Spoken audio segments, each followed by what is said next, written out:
Today, I'd like to share my best friend's feelings. She told me that she thinks Chinese men nowadays are increasingly lacking in responsibility. The post-90s generation is already quite bad, but the post-00s are even worse. As soon as they establish a relationship, the man starts suggesting going Dutch, which is so stingy that it makes one feel he has no masculinity at all. How can women not be afraid of marriage? Shouldn't men spend more money when dating women? What I want to say is that there is a reason behind any phenomenon. At the beginning, men will take the initiative to treat you to meals and give gifts and red envelopes during holidays to show their demeanor and sincerity, and there's nothing wrong with that. But I want to ask you a question. When men treat you to meals, do you women ever return the favor? When they give gifts and red envelopes, shouldn't we give something in return? Some women confidently say that Valentine's Day is a man's holiday. Does that make sense? Valentine's Day is a holiday for both people.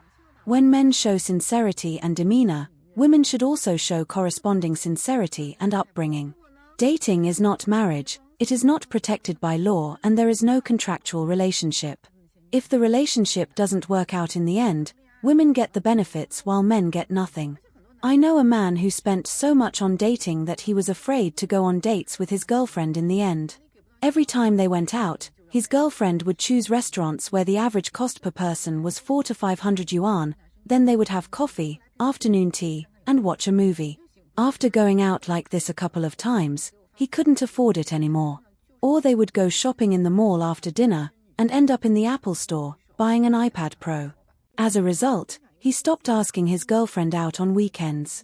When his girlfriend asked why he was acting cold, they ended up breaking up, and she even called him stingy. He spent tens of thousands of yuan on dating and was still labeled as stingy in the end. It's really speechless. Many men indeed spend hundreds of thousands of yuan on dating sincerely, but when it comes to marriage, women still measure men's sincerity with money. If the bride price is not enough, they say the man is insincere and just wants to take advantage. Men foolishly think they are talking about feelings, but in the end, it's all about money. Therefore, many men in China now prefer to go on blind dates directly. They meet and see if it's suitable, if not, they move on, which costs less. Finally, let me add a word. My best friend is from Beijing, and I kindly advised her. There are 800,000 single women in Beijing, and they are all your competitors. Think about it carefully. Don't think that men are increasingly lacking in responsibility. Reflect more on yourself, and don't miss out on a man who is truly good for you. As for whether my best friend can listen, it's up to her. Recently, why do I encounter so many men without manners? Since the first half of this year, I have met several. This guy, we have met once before. The first time we met, the impression was not good because he brought a friend and was very stingy with him. I thought, forget it. But he asked me out for the second time, saying he would treat me to dinner. I had nothing to do at the time, so I agreed. He asked me what I like to eat, so I mentioned some of my favorites: steak, Japanese food, seafood, and hot pot, and let him choose. He chose Japanese food and said he also liked Japanese food. I said okay, let's go for Japanese food. He picked a Japanese restaurant with an average cost of 300 yuan per person. I was speechless about this spending level at the time, but since I agreed, I had to go. Because I was late and made him wait for a long time, I felt bad, so I said I would eat whatever he ordered. Unexpectedly, he had ordered a set meal before I arrived. When he handed me the menu, he told me the dishes had already been ordered. I asked him what he had ordered, and he said a set meal. I said I would add some of my favorite dishes. I added 2 vegetarian dishes because we were having Japanese yakitori. I thought it would be enough, but unexpectedly, when the set meal came up, I found he had ordered a single-person set meal. Why did I think it was a single-person set meal? Because the chef was grilling the yakitori, and everyone had their own plate. The chef would selectively put the first grilled skewer on my plate. But I found that after putting the food on my plate, there was nothing on his plate. What surprised me the most was that he directly took food from my plate and asked if he could eat a skewer. I was stunned, thinking the chef would grill for him too. It turned out the chef didn't, and it was indeed a single-person set meal. I said, "You eat it," and gave all the dishes to him. He took one skewer after another. I was not full at all. During this process, he asked if I wanted to drink something. I didn't really want to, but he asked me 3 times, so I said, "Okay, let's drink." There were 2 kinds of sake in the restaurant, one for 298 yuan and one for 388 yuan. He wanted me to order the 298 yuan one but was embarrassed to say so. Finally, he said he thought the 298 yuan sake was better, but then he asked me to decide. I said, "Since you mentioned it, I won't be polite." So I ordered the 388 yuan sake, but he drank most of it because I thought the sake was just average. When we finished eating, I was ready to leave, but he wouldn't let me go, saying he wanted to finish his drink first. This experience left me speechless. 拒绝有时候就是吸引力。 Refusing sometimes is attractive. I never pick up girls, nor do I send them off. Often, some girls will say when you ask them out, "Oh, come pick me up." I will tell her straightforwardly, "This kind of behavior is too much to please you, I won't do it." The hardest part is sending them off. After a meal, for example, after a date, sometimes the girl will linger around me. What does it mean? It means she wants you to send her off. Do we send her? Absolutely not. Refusal generates attraction, remember this. Even if she knows we are driving this kind of luxury car, you see it? We still won't send her. She will really be itching inside. If she says, "You men should have some gentlemanly manner." Well, I'll tell you what gentlemanly manner is. Bringing my woman to my home, that's gentlemanly manner.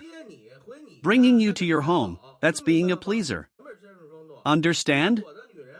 Friends, do you care about gentlemanly manners when going to the toilet?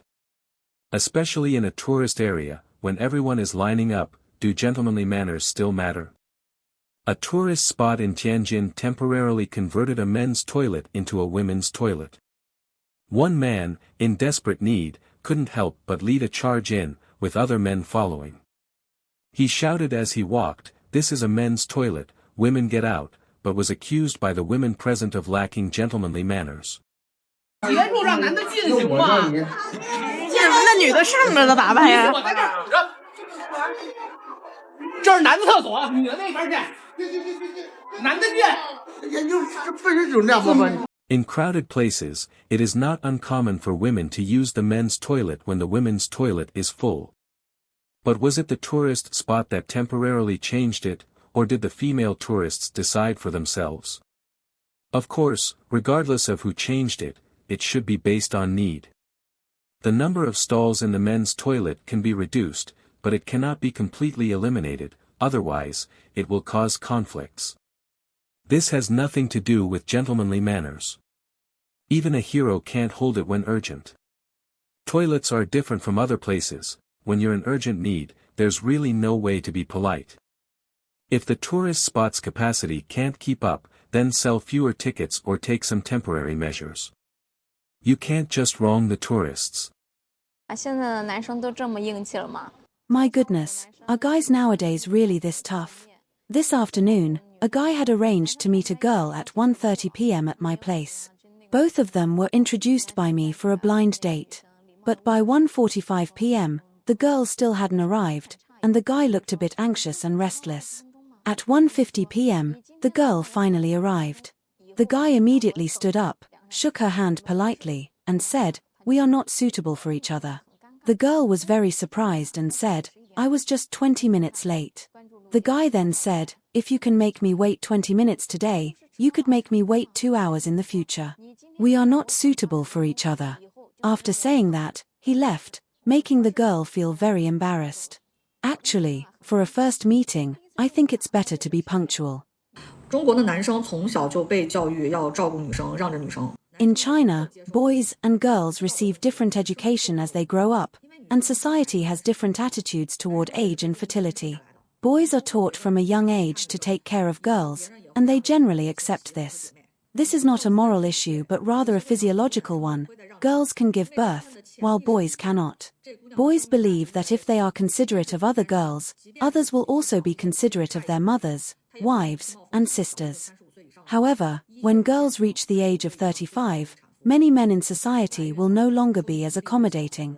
In their subconscious, many men believe that the reproductive value of a woman at this age has diminished. Even if they are single, they would rather choose women with fewer conditions than risk seeking a woman over 35.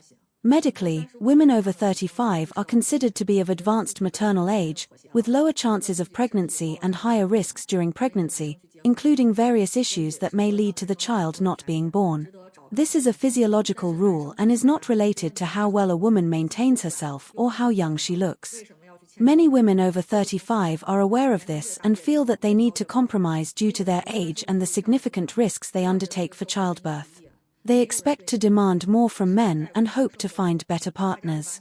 However, men do not accept these demands, thinking that being older is the woman's own problem and not related to them, so they are unwilling to accommodate them. This creates a vicious cycle. The older the woman, the more selective she becomes, and the more selective she is, the harder it is to find a suitable partner.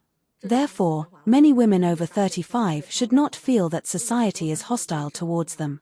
In fact, people treat them as normal individuals and no longer pamper them as they would younger women. 怎么看待男人爱你就得给你花钱这句话，就 Now, among Chinese girls, there is a popular saying, if a man loves you, he has to spend money on you. How should we view this statement? Actually, I think this issue can be discussed from multiple angles. Firstly, if a man is much older than you, or his overall conditions are very good, such as being very wealthy, then in this case, if he doesn't spend money on you, perhaps it can be considered that he doesn't love you. But if he is around your age, or younger than you, and his financial situation is just average with not much money, then if you spend money on him while he doesn't spend money on you, you can think he doesn't love you. This is understandable. However, if you are not willing to spend money on him, but you expect him to spend money on you, then you should reflect on whether you really love him. To be honest, when two people are in a relationship, men might benefit a bit more than women in some aspects, but isn't giving in love itself a joy? If on special days like Valentine's Day or birthdays, you prepare gifts for your boyfriend, but after receiving the gifts, he doesn't give you a gift in return, then you can think, my boyfriend doesn't spend money on me, he doesn't love me. In this case, your feeling is valid, he might indeed not love you. Therefore, we can't simply think that if a man doesn't spend money on you, he doesn't love you. If you always think this way, maybe your feelings for this man aren't that deep either. Many Chinese women have felt that nowadays men are unwilling to fall in love and are not willing to accommodate women. I think the reason is actually very simple, it is because they do not make enough money for women to squander. Women are also unwilling to fall in love, isn't it because men have started to wake up? Women feel that they can neither get money nor love from men. Look at those women in their 30s who are still unmarried and childless online, they are anxious and helpless. Do you think they are really worth sympathizing with? I really think they are not worth it at all. Don't they know that they are getting older? In fact, they are more aware of this than anyone else. So, they want to gamble, they have to go all out and make a big bet. They want to find a man who is handsome, of the same age, highly educated, has a stable job, and a considerable income. These requirements are completely the mentality of a gambler. If men take the initiative, it is their humility, and deep affection is flattery. The deep affection in the movie can make them cry red-eyed, but the deep affection in reality makes them laugh out loud. When men pursue you, you think they are flattering you. When they reason with you, you think they are talking to you about an illusory future.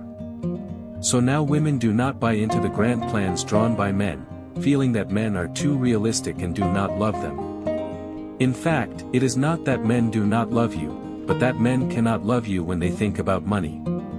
The romantic sense of ceremony, little surprises, and ambition that you want all require money. You say what you want is not money but attitude. But when men do not spend enough money on you, you tell everyone that he does not love you enough. Men will feel frustrated. Do you know? As long as he lets you go, others might give you what you want. There is no man who really does not want to fall in love, it is just that making money is indeed too difficult. Over time, they will feel that compared to loving you, making money is relatively simpler.